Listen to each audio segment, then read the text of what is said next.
వెట్టి చాకిరీ బాధితులకు అండగా నిలిచి చేయూతనిస్తుంది రాష్ట్ర ప్రభుత్వం. యాంటీ హ్యూమన్ ట్రాఫికింగ్ డే సందర్భంగా బేగంపేటలో ద వే టు ఫ్రీడమ్ సదస్సు నిర్వహించారు. బందీలుగా ఉన్న కార్మికుల కోసం టోల్ ఫ్రీ నెంబర్ను రిలీజ్ చేశారు. ఇన్నేళ్లుగా అనుభవించిన వెట్టి చాకిరీని వివరించారు బాధితులు.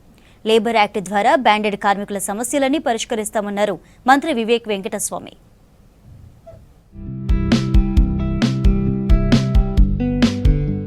హైదరాబాద్ బేగంపేటలోని నిజామియా అబ్జర్వేటరీ క్యాంపస్లో ప్రపంచ మానవ అక్రమ రవాణా వ్యతిరేక దినోత్సవం సందర్భంగా ద వే టు ఫ్రీడమ్ రాష్ట్ర స్థాయి సదస్సు నిర్వహించారు. రాష్ట్రంలోని 200 మందికి పైగా వెట్టి చాకిరీ బాధితులు ఒకే వేదికపైకి వచ్చారు. తాము అనుభవించిన కష్టాలను వివరించారు.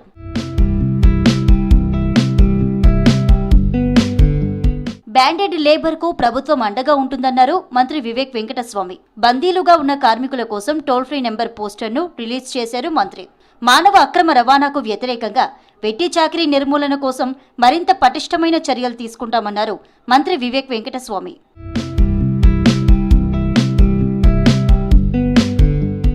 బ్యాండెడ్ లేబర్ కు ప్రియారిటీ కింద ఇందిరమ్మ ఇండ్లు వచ్చేలా కృషి చేస్తానన్నారు కార్మిక మైనింగ్ శాఖ మంత్రి వివేక్ వెంకటస్వామి.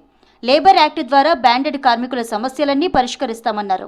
కార్మికుల కష్టాలు సమస్యలు తనకు తెలుసని, వారికి ఏ సమస్య ఉన్నా సపోర్ట్ చేస్తామన్నారు మంత్రి వివేక్. మీరంతా కథలు విన్న తర్వాత నాకు అనిపించింది, నేను ముఖ్యమంత్రితో మాట్లాడి ప్రత్యేకంగా బాండెడ్ లేబర్ లో ఎవరైతే సర్టిఫికేట్స్ ఉన్నారో వారికి టాప్ ప్రయారిటీ ఇవ్వాలని చెప్పి నేను రాష్ట్ర ప్రభుత్వాన్ని కోరి, మీకు ఏదో ఒకటి అంటే మాకు లిస్ట్ ఇస్తే, మీరు లిస్ట్ ఇస్తే ఇతర ఎమ్మెల్యేస్, ఎందుకంటే ఆ డిస్ట్రిక్ట్స్ లో ఆ ఎమ్మెల్యేస్ తో మాట్లాడి, అరే మీరు టాప్ ప్రయారిటీ వీళ్ళకు మొదలు ఇవ్వాలని చెప్పి వారి కోటాలో ఏదైతే ఉన్నాయో ఇందిరమ్మ ఇల్లులు వారికి మీ అందరికీ కూడా ఇల్లులు వచ్చేలాగా చూస్తానని చెప్పి మీకు ఒక భరోసా ఇప్పిస్తున్నాను నిజంగానే. ఎందుకంటే పైకప్పు ఉంటే నిజంగానే ఒక ధైర్యం ఉంటది, మాకు ఇల్లున్నది, మేము పని కూడా పోవచ్చు అని చెప్పి ఆ ధైర్యం ఉంటది. కర్ణాటకలో రాళ్లు కొట్టే పనికి తీసుకువెళ్లి చిత్రహింసలు పెట్టారని తెలిపాడు బాధితుడు రాజు. మహిళలను గర్భవతి అని కూడా చూడకుండా రాళ్లు కొట్టించారన్నారు. గొడ్డు చాకిరీ చేయించినట్లు తెలిపారు. మంచినీళ్లు దొరకని రాజస్థాన్ ఎడారిలో ఎంతో మందిని బందీని చేసి పనులు చేయించారన్నారు మరో బాధితురాలు శివమ్మ. కర్ణాటక కోలార్కి వెళ్ళి ఒక అతను వచ్చి, మీకు పని ఇప్పిస్తాను, పని రాండి అంటే లేలే రాము అని చెప్పినాం. తర్వాత వర్షాలు ఎక్కువైనాయి 2015లో సార్, వర్షాలు ఎక్కువైనాయి. అయితే మళ్ళీ అతను ఫోన్ చేసిండు, వస్తారేమో రండి అని అంటే మేము 14 మంది పెద్దవాళ్ళు 10 మంది పిల్లలు వెళ్ళాము. వెళ్తే అక్కడ మాకు జరిగిన ఘటన వేరే ఎవ్వరికి జరగదు. మా భార్య ప్రెగ్నెంట్, 7 నెలలు ప్రెగ్నెంట్ ఉంటే కూడా కంకర కొట్టించిండు. స్టోన్ల కిడ్నీల రాయి ఉంటే కంకర కొట్టించి మొత్తం ఆగమాగం చేసి ఈరోజు మా భార్య కిడ్నీ పోయింది సార్. కిడ్నీ గాంధీలో ఆపరేషన్ చేసి కిడ్నీ తీసేసిండ్రు. నిర్మాణ రంగంలో పనిచేసే కార్మికులు వెట్టి చాకిరీ ఎదుర్కొంటున్నారని ఆవేదన వ్యక్తం చేశారు బాధితులు.